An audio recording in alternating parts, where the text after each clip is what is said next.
எல்லோருக்கும் வணக்கம். இப்பொழுது திருச்செந்தூரில் சிறப்பாக கந்தசஷ்டியும் அதைத் தொடர்ந்து சூரசம்ஹாரமும் நடைபெறுகிறது. இந்த சூரசம்ஹாரத்திற்கு சிங்காரவேலர் சிக்கலில்தான் அன்னை வேல் நெடுங்கண்ணியிடம் வேல் வாங்கினார். கந்தசஷ்டியின் 5ஆம் நாள் இந்த வேல் வாங்கும் நிகழ்ச்சி சிக்கலில் வருடந்தோறும் நடைபெறுகிறது. இந்த வருடம் நேற்று இரவு சிக்கலில் இந்த நிகழ்ச்சி நடந்தது.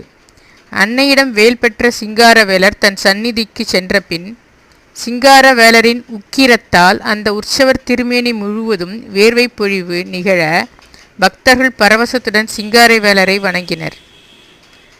ஆக்ரோஷ வெப்பத்தால் சிங்காரவேலர் இருந்த சந்நிதியின் சுவர்களிலும் வேர்வை துளிகள் அரும்பியிருந்தது.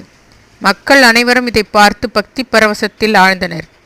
இன்னும் இது போன்ற மற்ற விவரங்களை அறிய சேனலுக்கு சப்ஸ்கிரைப் செய்யவும். நன்றி, வணக்கம்.